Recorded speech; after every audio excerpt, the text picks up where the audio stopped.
أبدأ بسم الله والرحمن وبرحم دائم الإحسان فالحمد لله القديم الأولي الآخر الباقي بلا تأويل ثم صلاة والسلام سرمدا على النبي خير من قد وهدى وآله وصحبه ومكانه نويت تعلما وتعليما وتذكرا وتذكيرا والنفعا والاستفاء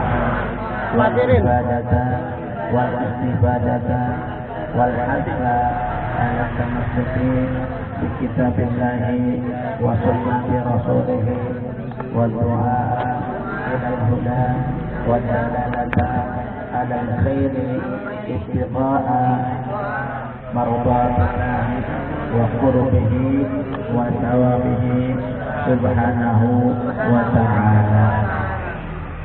Itu terhadap sekalian yang berbahagia bicara masalah haul itu artinya ketemu tahun ya.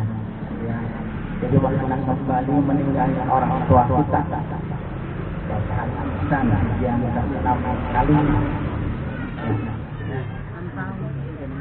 6 tahun udah lama juga 6 tahun alhamdulillah. Nah ini adalah merupakan wujud bukti tanda bakti seorang anak terhadap orang tuanya dihawalkan. Nah dikirimin doa tadi kita baca sama-sama dari mulai baca surat Yasin, mau melanjutkan dengan pembacaan surat Ar-Rahman, Waqiah, Tabarak, yang mana tujuannya adalah mengirimkan doa.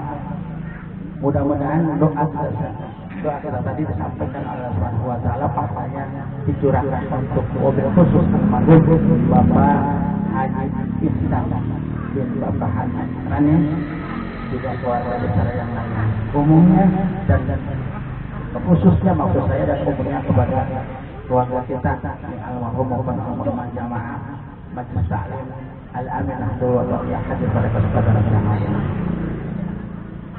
Ibu hadis Rasulullah sallallahu alaihi wasallam. Campur jadi satu bang, yang satu campur. Idza mata ibnu Adam qata'ahu ila al-salam. Sadaqatan yadiyatin ilmin tafawuhu awal salih yaqulahu bil tafsir. Tatkala manusia meninggal dunia maka terputus amal ibadahnya. Amal ibadah yang dimaksud di sini adalah pekerjaan yang selama orang itu hidup dikerjain, maka ketika dia telah meninggal dunia maka ibadahnya tidak ada pahalanya lagi. Biasanya yang sholat, salahnya kagak ada, sholatnya udah dikerjain, maka pahala sholatnya udah ada. Puasa yang tadi waktu hidup dia kerjain, setelah dia meninggal dunia udah nggak mengajar ibadah puasa lagi, maka pahala puasanya nggak ada karena sudah meninggal dunia.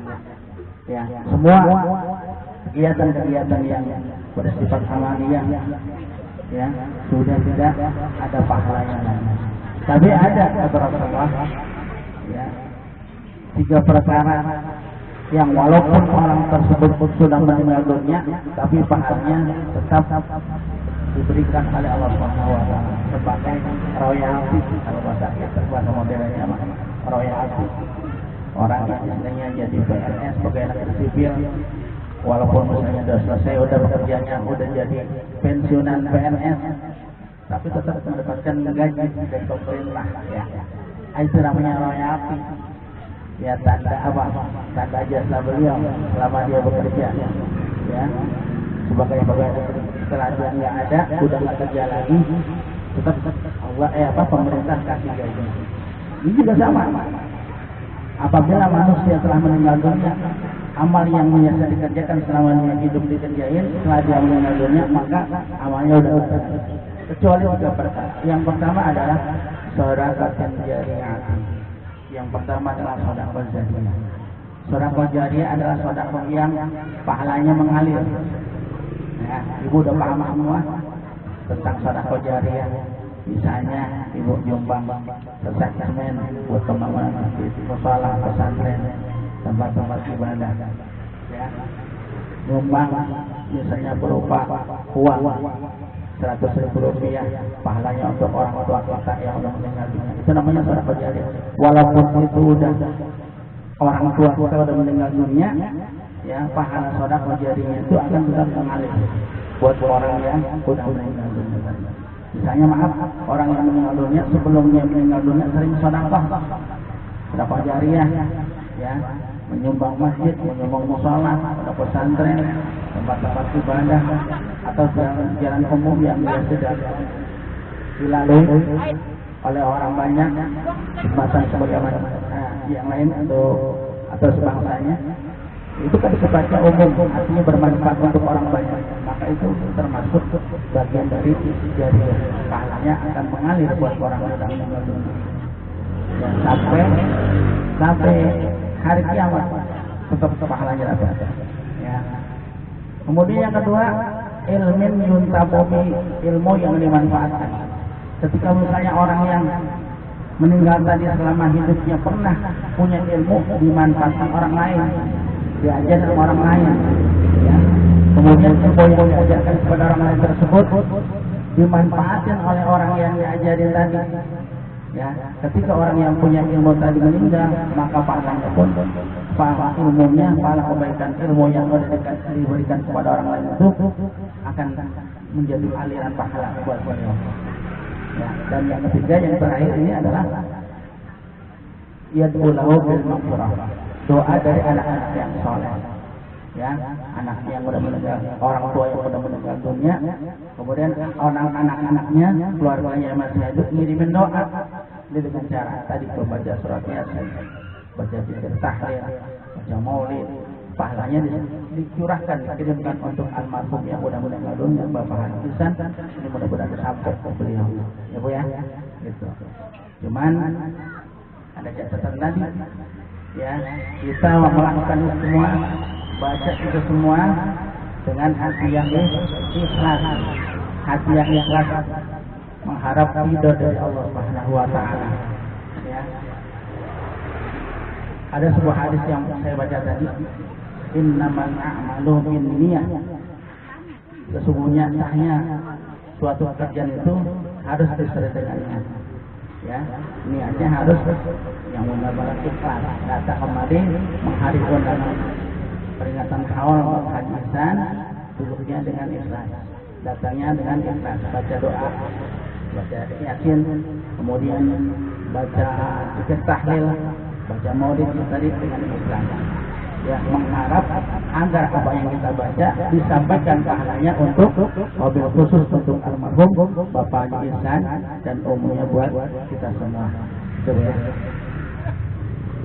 Bicara tentang ikhlas tadi, sesuai dengan firman Allah yang saya baca di awal tadi, A'udzubillahi minasyaitonir rajim, bismillahirrahmanirrahim.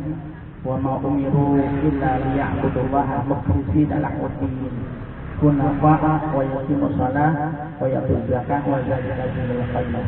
Dalam surat Al-Baqarah ayat 5 Allah nyatakan, dan tidaklah mereka disuruh beribadah kepada Allah kecuali dengan memutuskan agama kepadanya. Artinya ibadah itu dengan ikhlas, semata-mata mengharap ridha Allah. Ya, sebab kalau misalnya kita melakukan satu ibadah, satu amalan, mengharapkan pahala, ya, ikhlas nggak Bu? Belum ikhlas. Kalau mengharapkan pahala, ya, dua salat zuhur, baca sunnah, salat sunnah 2 rakaat atau 4 rakaat sebelum salat zuhur, 4 rakaat sudah salat zuhur, mengharapkan pahala dari Allah. Kata Rasulullah dalam kitab Sahih Ibadah, siapa orang yang sholat sunnah sebelum zuhur 4 rakaat, maka seolah-olah dia melaksanakan sholat tahajud pada malamnya. Kan panen, ya, itu cara itu. Jadi ngerjain amal ibadah tadi, sholat sunnah tadi sebelum zuhur, karena mengharapkan itu. Ya, kata Syekh Ma'ruf Al-Karni mengatakan orang yang beramal wa man 'amila siapa orang yang beramal ya disawab karena mengharapkan pahala, bahwa sejarah sama hanya orang itu seperti orang yang berdagang. Kalau kita dagang, Bapak, kalau dagang biasanya apa yang kita harapkan? Untung. Ya. Ya, bicaranya masalah untung rugi kalau dagang. Nah, kalau misalnya kita ibadah mengharapkan pahala, sama juga kita berangan-angan seolah-olah gua kalau kerja ini dapat ini, pahalanya ini. Ya. Ngajian salat sunat ini pahalanya ini. Tuh, jadi dalam hati kita tuh ada perasaan mengharap sesuatu. Hitung-hitungan namanya kita. Ya. Itu belum termasuk ikhlas. Ya.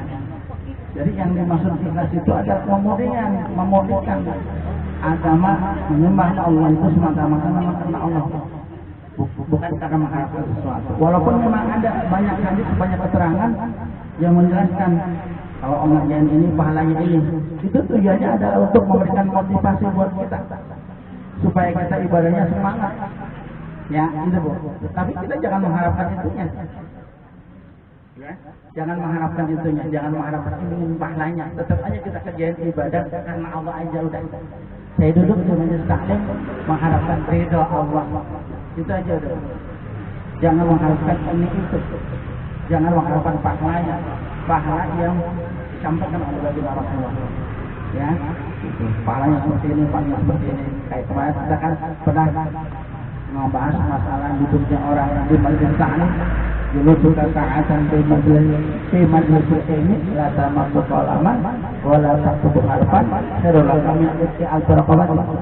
Siapa orang yang duduk di majelis ilmu, majelis belajar 1 jam nggak pegang pulpen, nggak nulis satu huruf pun, pahalanya lebih bagus, lebih baik daripada memerdekakan apa? Memerdekakan sedikit. Budak. Ya, memerdekakan 1000 budak. Dulu suka saatan di majelis ilmi la tamusuk kalaman wala taktubu harapan khairul min iski al-firqabatin. Ya. Lebih bagus daripada memerdekakan 1000 hamba istiqabah. Hamba sahaya budak. Itu pahalanya kayak gitu. Gede banget.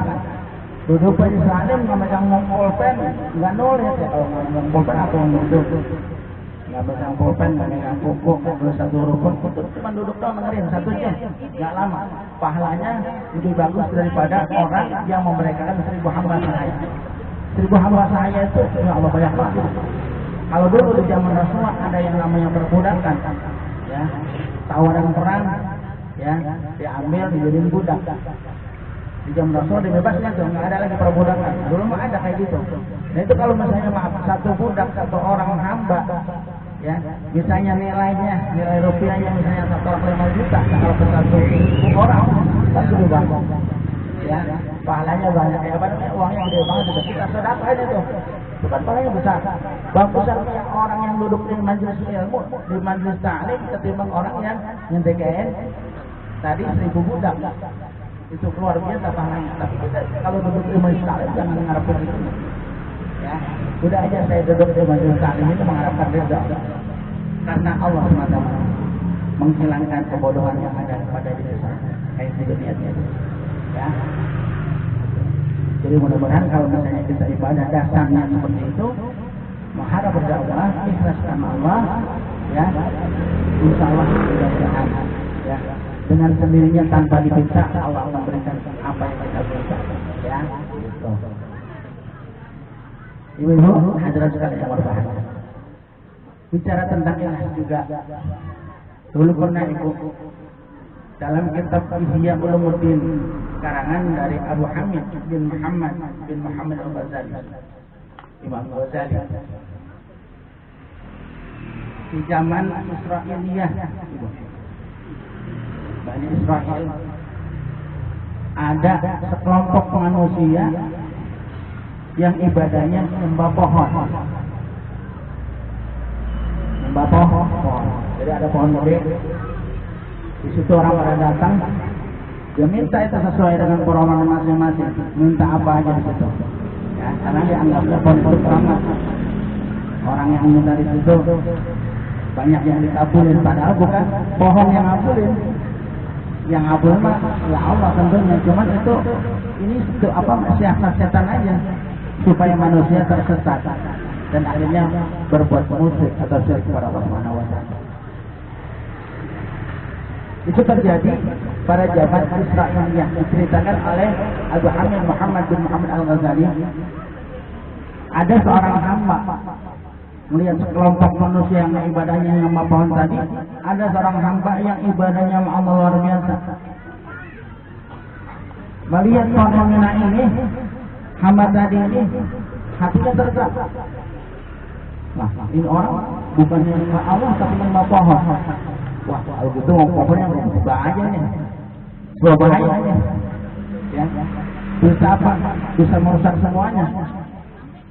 Akhirnya seorang ahli ibadah tadi bawa apa yang namanya buat memotong pohon tanpa, ya, mau nebang itu pohon. Pada saat dia mau nebang pohon, tahu-tahu dihadang oleh yang namanya iblis. Iblis datang ke hadapan orang yang ahli ibadah tadi dengan wujud kakek tua. Kata iblis tadi, antum mau ngapain? Saya mau nongkrong pohon ini, karena pohon ini bikin orang jadi musyrik. Orang tidak lagi beribadah kepada Allah. Jangan, lu mah ibadah aja. Ya, udah gak usah di pohon, gak usah ditebang di pohon. Meskipun nanti ini pohon ditebang, orang bisa nyari lagi pohon yang lain. Ya, udah sekarang sudah ibadah aja sama Allah. Udah jadi ngurusin pohon, gitu. Ya, terus saya apa? Ini ahli ibadah, marahnya luar biasa. Wah, ternyata ini iblis luar biasa. Ya, akhirnya apa? Enggak tanggung, akhirnya ahli ibadah tadi langsung membunuh kampaknya. Tapi nggak langsung ditebas pakai kampak, ditonjok pakai anuan kampak. Akhirnya apa? Orang tua tadi, ya, yang merupakan iblis tapi berwujud manusia, jatuh pingsan karena pukulan orang yang ahli ibadah. Ya, setelah itu akhirnya beberapa lama dia pingsan, itu iblis dibangun lagi. Ya. Yang kedua, bisikan seorang tua tadi yang berupa iblis tadi yang wujudnya kakek tua datang lagi ke hadapan tadi pemuda ahli ibadah. Ya. Sekarang beginilah kita musyawarah. Ini pohon yang ditebang. Kenapa? Karena antum bukan seorang rasul, bukan utusan Allah. Ya. Ini pohon jangan ditebang. Antum bisa ibadah dengan baik sama Allah. Pohonnya kagak dia ditebang, tapi antum saya tahu karena antum termasuk orang yang susah, orang yang larang. Sekarang kehidupan antum ada jamin. Setiap antum mengerjakan sholat, anak kasih uang 2 dinar. Dinar itu berupa uang emas. Kalau sekarang bahasanya 2 juta dah. Ya. Antum sholat, ya, setiap sholat antum saya kasih uang 2 juta. Tapi pohonnya jangan tebang. Ya biar udah, dia mau ibadah sama pohon, cuma pohon. Ya, karena ini bukan urusan antum, bukan rasul, bukan urusan Allah. Antum udah ibadah aja udah berurusan masing-masing. Ya, jangan urusan orang lain. Akhirnya seorang hamba yang ahli ibadah tadi mikir, iya, gua bukan nabi, gua bukan urusan Allah, bukan rasul Allah. Andaikan saja di pohon gua tebang, ya bukan urusan gua. Yang jelas, gua ibadah bisa tenang, terus kehidupan gua yang selama ini kekurangan baik bisa terpenuhi karena gua dapat 2 juta setiap ibadah, setiap sholat. Kata ahli ibadah kayak gitu. Dia berubah pikirannya tuh. Ya, pikirnya berubah lantaran mau dikasih uang sama setan tadi, sama iblis. Siapa yang sholat dikasih 2 juta. Ya kan tenang ya. Kehidupan tenang, ibadah tenang. Pohon nanti ada yang ngomong, karena urusan ngomong apa, memotong pohon itu bukan urusan dia, urusan apa? Rasul Allah itu yang tugasnya emang seperti itu. Kalau cuma hamba biasa, ahli ibadah biasa, akhirnya udah dia pulang. Itu siapa? Ahli ibadah pulang. sholat biasa pas malam sholat. Pagi-paginya pas melihat di bawah sejadah ada duit juga. Ada duit juga. Ya benar berarti orang-orangnya. Pas berikutnya hari keduanya sholat lagi malam. Pas pagi-paginya dibuka sejadahnya.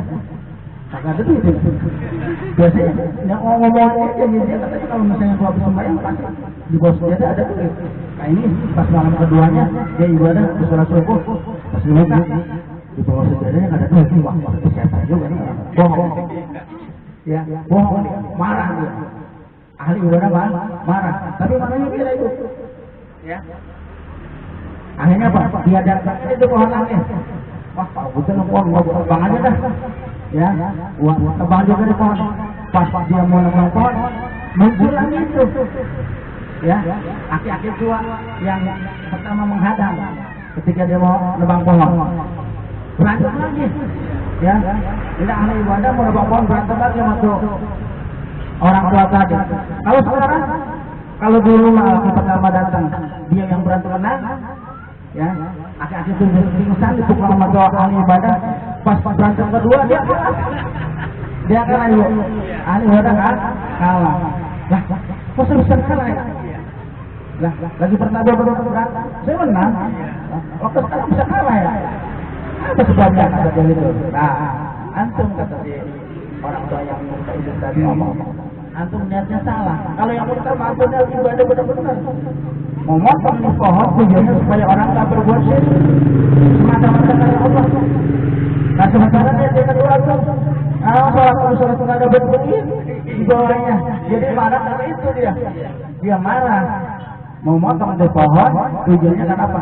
Orang yang dapat duit setiap sholat, pas hari keduanya, pas dibuka sejadahnya nggak ada duitnya, dia marah karena itu. Berarti apa? Dia tujuan motong ke pohon bukan karena Allah, tapi karena duit. Akhirnya dia marah itu. Jadi karena itulah artinya apa? Kita ibadah. Apapun ibadah yang kita lakukan harus ikhlas semata-mata karena Allah. Ya, mudah-mudahan kita duduk di sini juga kita semata-mata karena Allah. Supaya apa? Harapannya itu dapat pahala, tapi Allah yang menentukan pahala kita. Ya, sebab apa? Persentase amal yang kita peroleh dari Allah Subhanahu Wa Taala tergantung keikhlasan kita. Kalau kita misalnya yang setengah-setengah, ya, biasanya pahala 100, ikhlasnya cuma 40 hanya kita dapat. Persentase amal kita, gitu, ya. Jadi makanya jangan setengah-setengah. Kalau misalnya kita ceramah tujuannya supaya dapat amplop misalnya, itu kan ya bukan semata-mata Allah. Karena mengharapkan sesuatu, apa yang kita sampaikan nggak ada artinya, nggak ada pahalanya, nggak ada pahalanya. Ya, itu kayak niat tadi ahli ibadah yang niatnya motong pohon bukan tujuan karena Allah tapi kata Allah. Akhirnya apa? Tidak ada sesuatu yang dia bisa dapatkan. Ya, mudah-mudahan semua kita duduk di majelis yang mulia ini dalam rangka menggugurkan waktu kita mencari ilmu, kemudian dalam rangka menghadiri undangan daripada halnya orang tua kita Bapak Haji Ihsan. Mudah-mudahan niatnya semata pada kata Allah, ya, agar kita semua mendapatkan ridha dari Allah Subhanahu Wa Taala. Amin ya Allah ya Rabbal Alamin. Barangkali itu saja yang bisa saya sampaikan. Walaupun hanya sedikit ada manfaatnya. Ini dari saya cukup sekian. Mari sama-sama kita tutup kajian kita dengan membaca kitab majelis. Mudah-mudahan kita semuanya hadir pada kesempatan siang hari ini nanti akan mendapatkan ridha dari Allah Subhanahu Wa Taala. Amin ya Allah ya Rabbal Alamin. Subhanallahumma wa bihamdika asyhadu an la ilaha illa anta astaghfiruka wa atubu ilaik. Walhamdulillahirabbil alamin. Wassalamualaikum warahmatullahi wabarakatuh.